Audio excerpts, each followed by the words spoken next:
Bonjour et bienvenue dans le monde du Goro Loco. Alors aujourd'hui, une belle modification pour la Ender 3, c'est qu'on va la mettre direct drive. C'est quoi direct drive? C'est que vous savez, l'extrudeur et le moteur présentement sont ici.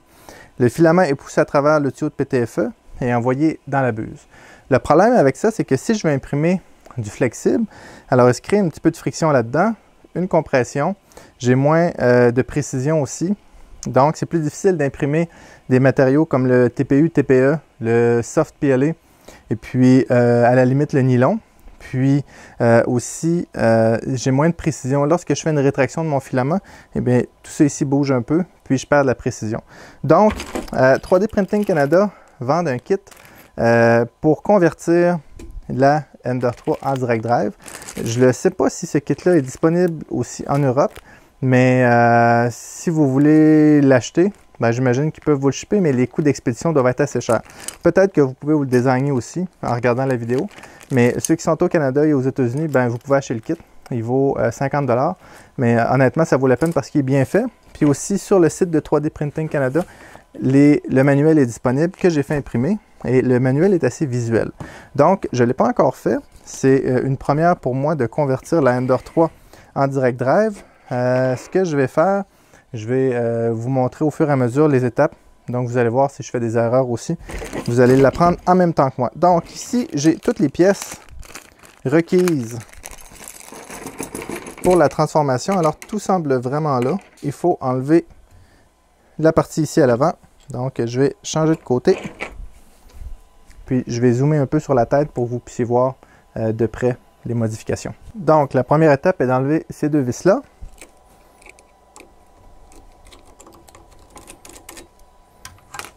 Et voilà. Ensuite de ça, on va enlever la tête ici.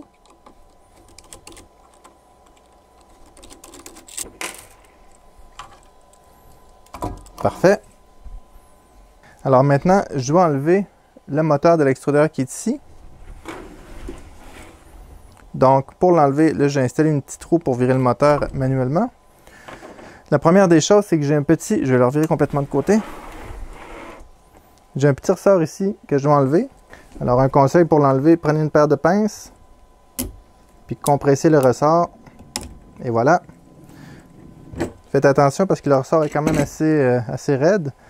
Vous pouvez enlever le tuyau de PTFE. Maintenant, vous avez 3 vis ici, puis vous en avez une autre en dessous de la clenche ici. Alors, on va commencer par celle qui est ici.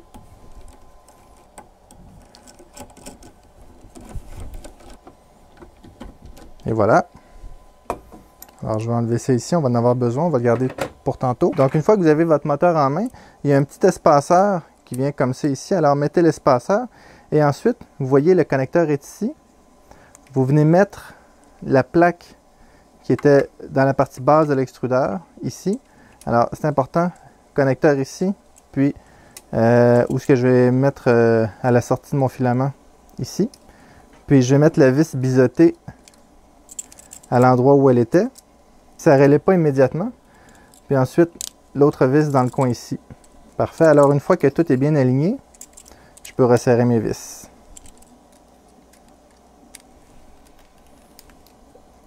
Et voilà. Maintenant, je vais réinstaller mon levier. Alors, mon levier vient ici comme ça. Parfait. Assurez-vous de ne pas trop le serrer. Il faut qu'il puisse bouger assez librement. Si vous le serrez trop, il ne bougera plus du tout. Et puis, je vais réinstaller mon ressort juste ici. Et voilà. Soyez prudent en réinstallant le ressort pour ne pas vous blesser parce qu'il y a quand même beaucoup de tension dessus. Maintenant, je vais enlever mon chariot ici. Donc, pour enlever mon chariot, j'ai juste besoin de dévisser la vis d'en bas. Alors, faites attention parce qu'il y a des petites rondelles à l'arrière qui vont tomber. Vous avez maintenant la roue avec la vis. Et puis maintenant, vous devez enlever la courroie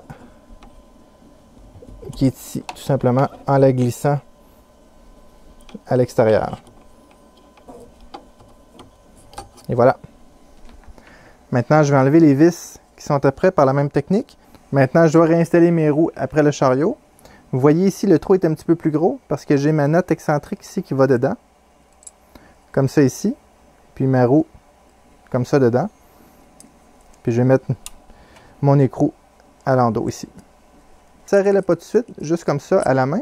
Puis on va installer maintenant les deux autres. Pour les deux autres, n'oubliez pas que la vis va dans l'autre sens avec le petit espaceur et la roue. Ensuite de ça, après le moteur, vous devez enlever une autre fois cette vis-là. Cette vis-là servait à tout bien aligner, donc maintenant je peux l'enlever. Et maintenant, je vais mettre cette partie-ci comme ça ici, pour venir combler, vous voyez l'espace ici. Et puis, je viens fixer ça après ma plaque, comme ça ici, avec les vis fournies pour cela. Voyez-vous? Donc, une fois que c'est en place, je resserre mes vis.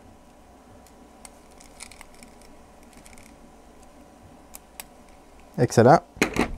Alors maintenant, ici ma buse, je dévisse mon connecteur PTFE. Je peux enlever mon PTFE avant. J'enlève mon connecteur. Enlevez-le pas au complet, mais dévissez-le. Puis, simplement 2 tours. Vous le dévissez de 2 tours. Et ensuite, il fournit un bout de PTFE que vous allez rentrer jusqu'au fond. Et puis ensuite, vous allez resserrer le tout de 2 tours. Ça va permettre de pousser le PTFE complètement jusqu'au fond. Et voilà. Donc maintenant, sur votre moteur, vous voyez comment il est installé. Cette vis-ci, vous allez la dévisser au complet. Vous avez enlevé la vis du moteur. Soyez prudent, parfois ces vis-là sont difficiles. Et vous allez mettre cette pièce-ci à l'arrière, comme c'est ici. Avec une des grandes vis fournies avec. Et vous allez revisser le tout. Maintenant, on va installer notre buse après notre extrudeur. Vous voyez ici, il est un petit peu trop long. Alors, je dois le couper un petit peu. Parfait. Avant de mettre la buse, resserrer cette vis-là avec la clé. Parce que là, présentement, les roues sont encore... il y a encore beaucoup de jeu dedans. On va resserrer l'autre aussi. Maintenant, pour installer le bloc de chauffe, vous devez installer les 2 vis fournies pour cela et l'espaceur. Vous rentrez le PTFE dans le trou et vous vissez les 2 vis. Maintenant, je passe mon ensemble de l'autre côté et je viens le mettre après mon chariot et je vais resserrer mes vis en tenant le derrière avec ma clé. Maintenant, ici, notre chariot du jeu avec la note excentrique en dessous, je vais resserrer tout ça. Excellent. Alors, ça bouge bien et j'ai pas de friction trop grande. Maintenant, je vais virer mon imprimante de côté.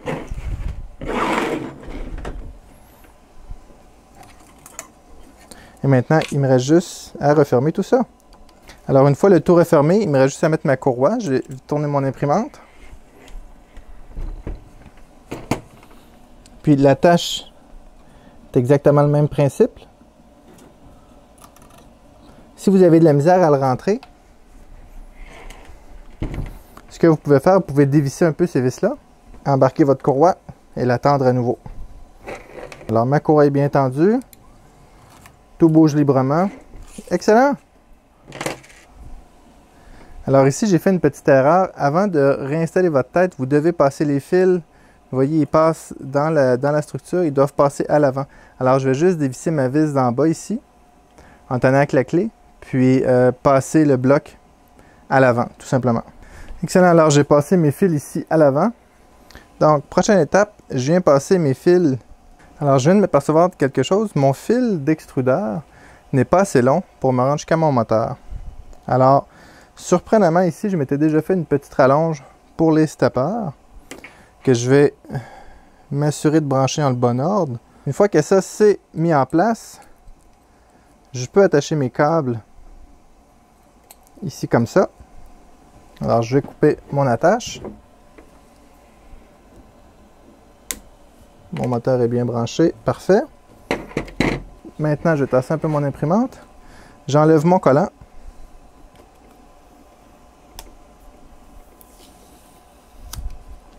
Puis ici, il y a une autre petite pièce pour venir attacher mes fils comme ça ici à l'avant, ou plutôt sur le côté comme ça. Donc j'ai juste une vis parce que j'ai un damper en arrière, et ça va faire le travail quand même. Alors il y a des grandes vis fournies pour cela. Voilà. Maintenant, je pousse mon chariot le plus loin possible, puis je m'assure que mes fils vont bien se déplacer et je mets un attache plastique ici. Alors assurez-vous de monter l'axe complètement pour voir comment les fils vont arriver, parce que, voyez-vous ici, j'ai un fil de croisée. Alors les fils sont un peu justes, malgré que c'est rare, je ne peux pas imprimer théoriquement jusque là, je peux imprimer jusqu'ici maximum. Donc je peux gagner un petit peu de fil ici. Donc voilà, maintenant j'ai une Ender qui est direct drive. Alors il me reste juste à mettre mon filament ici, je peux mettre mon support de filament en haut. D'ailleurs je pense que j'en ai un qui est pas loin, je vais l'installer, on va voir de quoi ça a l'air.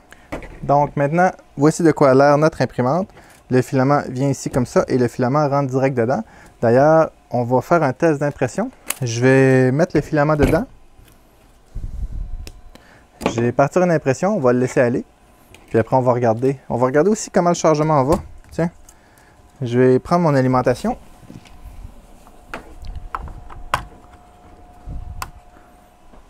Je vais juste faire un home pour m'assurer que j'ai rien débranché. Alors, prépare. Auto home.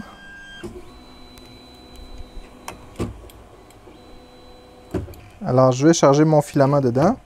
Je vais remonter ma tête un peu. Je vais charger mon filament. Alors, je vais le couper en angle.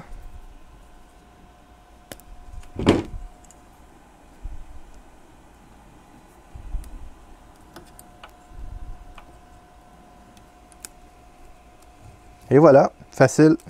Donc, je vais la faire chauffer. Je vais faire sortir un peu de filament. Et ensuite, je vais partir une impression. Je vais partir un benchy tout simplement pour faire le test.